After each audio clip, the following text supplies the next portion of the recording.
Good morning, friends. Welcome to day 3 of our meditation challenge. I hope you are off to a great start. I want to start just with thanking everybody. I got such sweet messages in response to yesterday's post. It was really comforting, especially my friends who reached out. Thank you. It means a lot to me. We've got a little over 800 people signed up for this challenge, and there's an amazing read rate. About half of you are opening the emails every day, and I hope that means you're actually getting some time to sit and meditate. But I want to talk about the 3 most common problems that people experience while they're meditating. And I've been hearing these this week as people have been keeping me in the loop about how their practice is going. So number 1, my brain just won't stop thinking. Am I doing it wrong? What can I do to stop this? I got good news for you. It's a completely unrealistic expectation that you're going to experience some state of non-thinking, of thoughtlessness. I have been on countless week-long retreats where we meditate for up to 14 hours a day, and I've never experienced something like complete blank slate. What we see with like really extreme, hours of meditation is almost like we're turning the volume down on those distracting thoughts, or maybe there's a little bit more space in between them. But most importantly, it becomes easier and easier to recognize that we're getting distracted, to release that thought by returning to the experience of the breath. And if you're familiar with the 4 R's, you see me counting off here. The 4th R is the single most important one. We repeat this over and over and over again. I very rarely, if I'm sitting for 5, 10, or 20 minutes, can even get to the count of 3 before my mind starts running away with a distracted thought. We aren't judgmental. We treat ourselves kindly. Look, my brain is doing brain things. That's a sign of a healthy brain. That's okay. I'm going to let that thought go because I've set aside this time to sit with my meditation practice. We just try that coming back over and over. It's this resistance of our mind kind of running away from us and that ability to be aware of it and pull it back. It's kind of like going to the gym and there actually being weights on the barbell, right? If you went to the gym and there are no weights, you'd just be sitting there. You wouldn't get any benefit out of it. If you weren't distracted and a little all over the place while you were meditating, you wouldn't get the benefits that come with starting to recognize this distraction and learning how to bring your attention back to where you want it.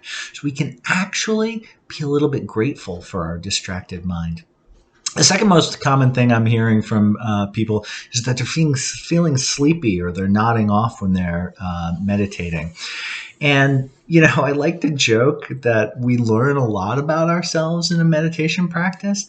And sometimes what we learn is we're one of the 40% of Americans who are chronically sleep deprived. So it might be best to listen to your body. And instead of using that time for meditation, maybe you got to take a nap. Or maybe you got to look at, some better sleep hygiene and trying to get the lights off earlier at night. There's great blogs and information out there about sleep habits that'll let you search for yourself. But a little more practical tip is I think there's something habituated in many of us that the only time that we're physically still is when we're trying to go to sleep.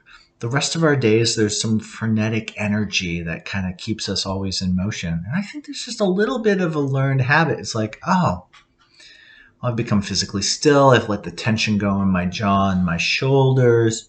It must be time to go to sleep. That's pretty natural. So I find that sleepiness kind of eases with time as you've been meditating for longer. But there are some practical suggestions. I like to meditate personally with my eyes mostly closed. I would say they're 85, 90% closed, and I've got just the softest little gaze on the floor down beneath me. But if I'm getting sleepy, especially when I'm meditating before the sunrise, simply opening up my eyes, letting a little more light in can be helpful. If I'm really struggling with falling asleep, I find that looking up, just keeping my chin in place, but bringing my eyes to the ceiling for about 10 seconds can help. There's some neuroscience about how this is supposed to help being wakeful, and I don't remember the explanation behind that, but it helps me when I'm getting a little tired. So the last point we'll come to is the habit. And I think that's why this challenge exists. It's what I have spent doing my grad research for, God, it's 9 years. I'm hoping to defend my PhD this spring and be done with this. But habit formation. It is really hard to get to the meditation cushion. Our desire to sit may be very high. Our willingness may be through the roof, but then the actual follow through is lacking. There are a ton of resources that we have. I've written about this in our blog quite a bit. I can give you just a few really fast, or you can poke around in some of the links. If you're looking at this from the email, go back to the email. There's some links in there. If you're looking at this on Facebook, it's in the comment section underneath. That'll have some links here to these points. But one, start small. It takes on average to start a new daily habit 66 days. So PG Fogg out of Stanford has done a lot of research on this. It is best to start with 1, 2, 3, maybe max 5 minutes of meditation. There's something about if you were going to sit for half an hour every single day, maybe you could do that for 1 or 2 days, but it creates too much friction. It's a little too hard to get around to that. You start coming up with excuses, usually good excuses about why you can't make that time. So start small and be very cautious about adding time in the first 2 months. Linking a new habit to an existing habit is really crucial. Mornings tend to be best for this, especially for people who are either retired or work a typical 40-hour work week. We tend to have very regimented morning routines. Insofar as we even brush our teeth from the same side of the mouth to the other, we put our pants on at the same time. We probably put the coffee on in the same order before or after our shower every single day, right? So picking something that you're going to link your habit to is really helpful. And then you got to aid yourself.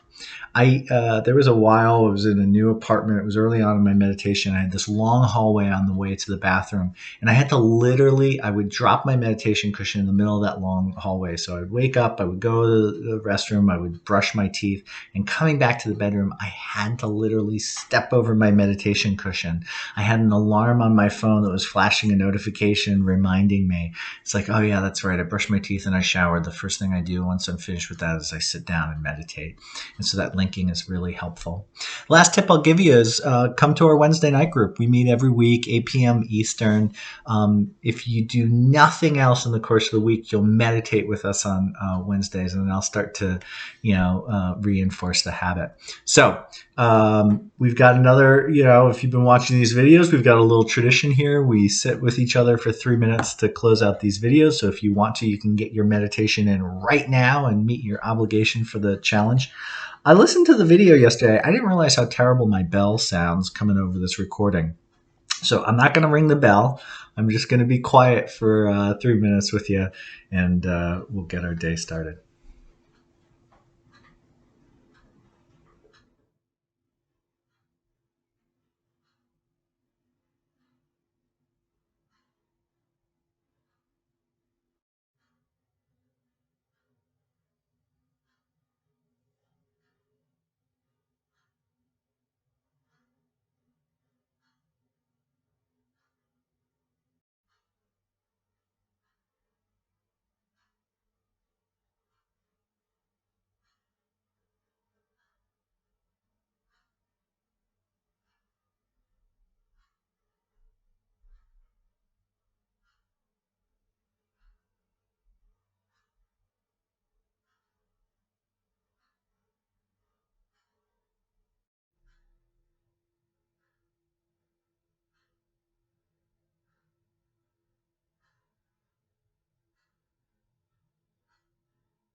Okay. Thank you, friends.